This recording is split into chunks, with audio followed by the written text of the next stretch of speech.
Pero también en la Biblia, en Levítico 15, lo dice muy claro, también en Corintios. Si nosotros leemos y estudiamos la Biblia, como dije, comenzamos por la ciencia y luego por la filosofía, el porqué de las cosas, porque ese conocimiento está escrito en la Biblia, pero está escrito en simbología y la gente lo lee a letra muerta, por eso no lo entiende, dice, esencialmente lo ven como una película y como si nada, como algo normal, como que si el Cristo no vale nada. Yo siempre digo, todos somos ateos porque negamos al Cristo de momento en momento.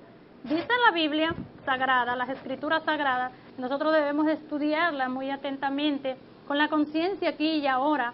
Debemos estar, como dice, entendiendo y comprendiendo cada palabra que se lee, porque cada una de esas palabras es como un tomo de conocimiento, que no todo el mundo puede comprenderlo. Entonces allí dice que, en Corintios dice que el cuerpo físico no se hizo para la fornicación, sino que se hizo para el Señor, o sea, para la castidad. Porque el mal que se encuentra hoy en día es gracias a esa fornicación, gracias a esa traición de Judas, porque Judas siempre está en cada uno de nosotros traicionando al Cristo. Pero ¿cuál es ese Cristo? A tu propio Cristo que está internamente dentro de ti. Allí dentro de nosotros hay dos fuentes. La fuente del conocimiento sagrado de Dios, pero también está la fuente de la perversidad, que es la de Barrabás. Y los seres humanos por estos tiempos siempre elegimos mal, porque por el qué dirán. Siempre estamos haciendo las cosas no por nosotros, sino para que los demás nos vean, que nosotros podemos. Y eso se llama elegir mal, traicionar a Dios, al gran Creador. El gran Creador se encargó de hacer una gran obra y nos la dejó en la ciencia, en lo escrito, pero nosotros tenemos que buscar el porqué. Y también nos la dejó en el arte y en la religión.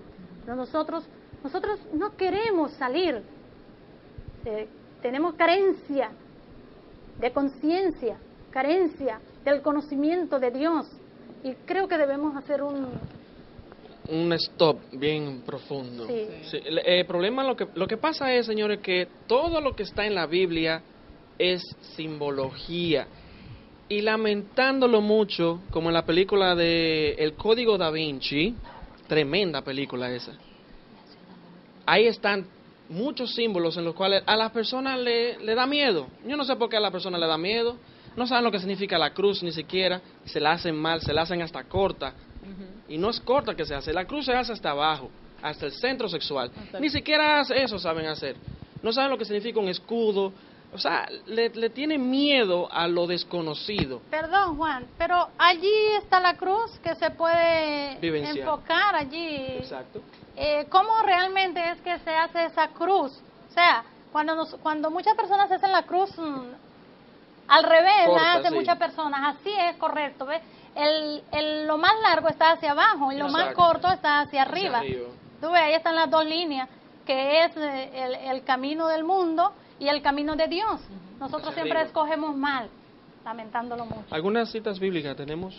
Sí, muy mucho. interesante, porque nosotros tenemos que tener en cuenta de que nosotros, gracias, este conocimiento no fue inventado, esto está en la Biblia, y para que ustedes busquen la Biblia, yo quisiera que ustedes, ojalá que tuvieran una Biblia en la mano ahí, para que ustedes busquen capítulo tal, versículo tal, y ahí ustedes puedan leer con nosotros, y nosotros les enseñamos, eso no se preocupe.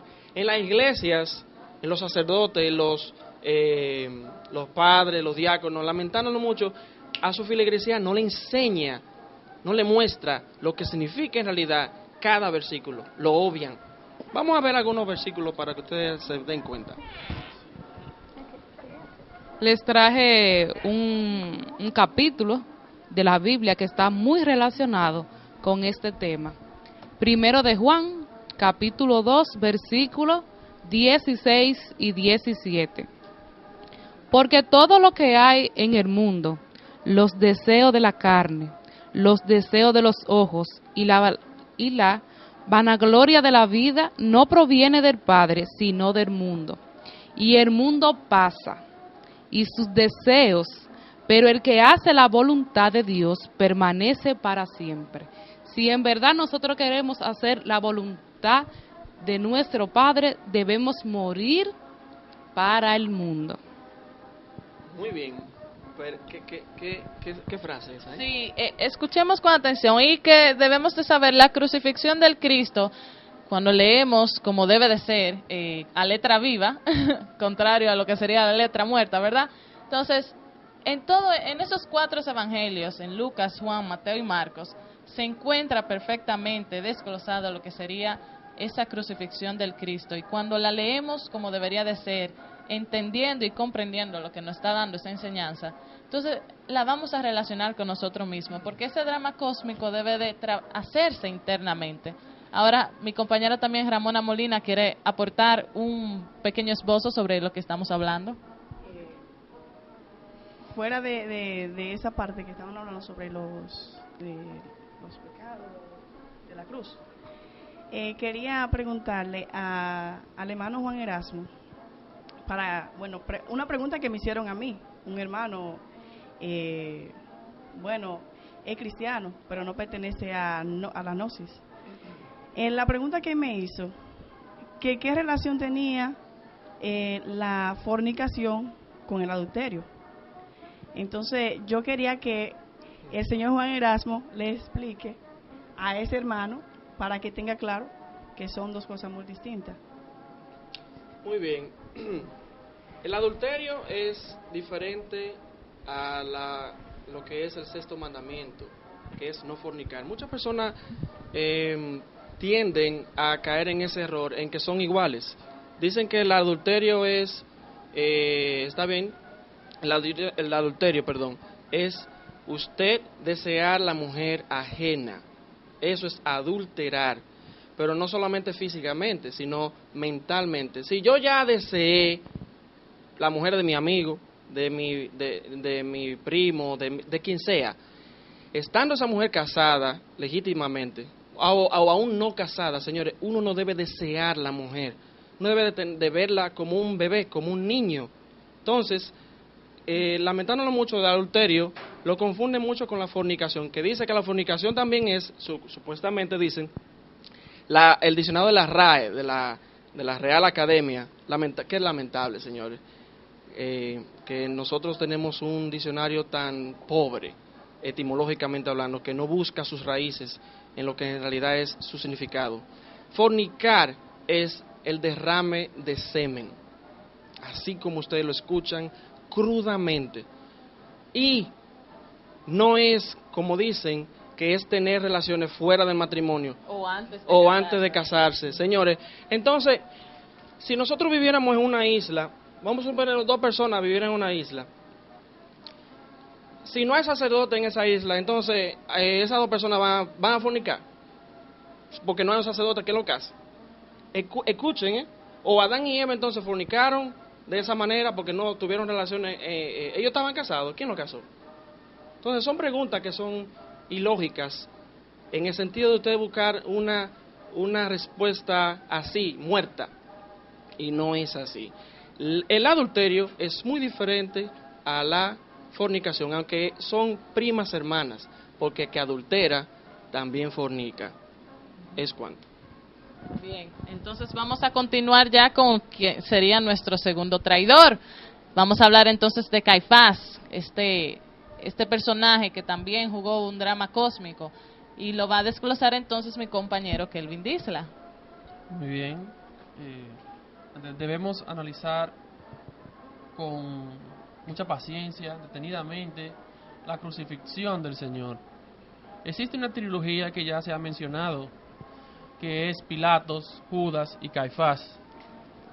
Sin embargo, estos 3 personajes son los que propician,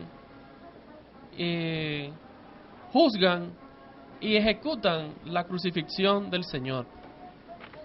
Estos 3 traidores son 3 potencias completamente negativas que existieron tanto en el plano físico en aquel tiempo de Jesús, como también en nuestra parte interna, en nuestra psicología interior.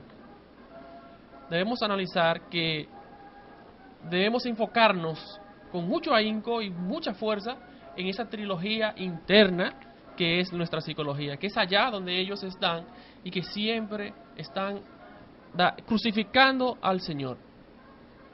Obviamente esa enseñanza que dio nuestro Señor el Cristo a través de su gran obra nos enseña a comprender ese procedimiento internamente.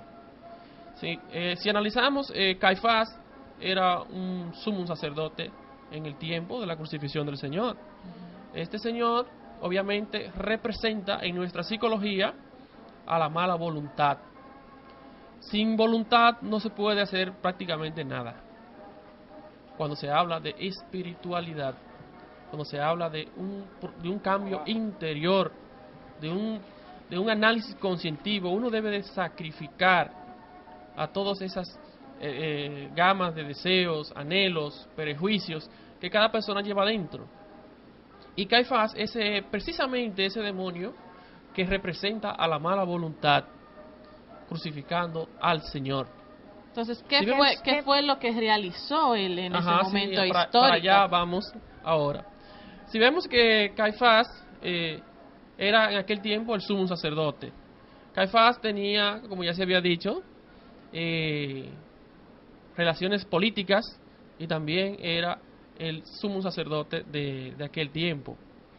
Sucede que si analizamos la historia, vemos por ejemplo en Juan capítulo 11, versículo 50, donde dice: conviene que un hombre muera antes que perezca toda la nación.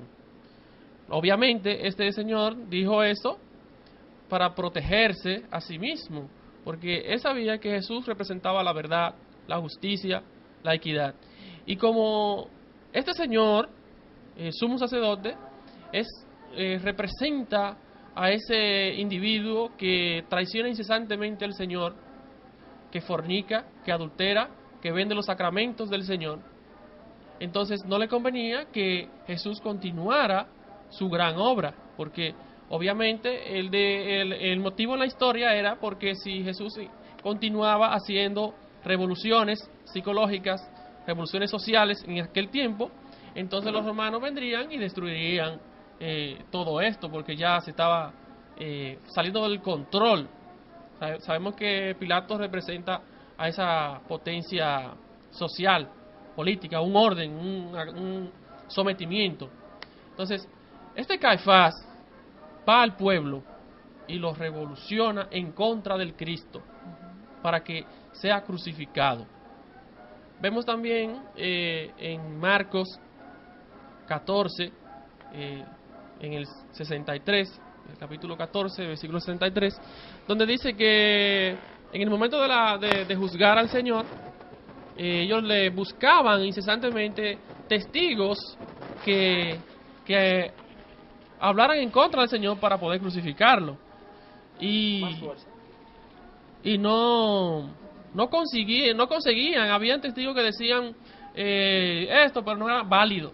Incluso encontraron un testigo que dijo que yo le escuché diciendo que él iba a destruir este templo, lo construiría en 3 días. Y incluso ese testimonio no fue válido. Entonces,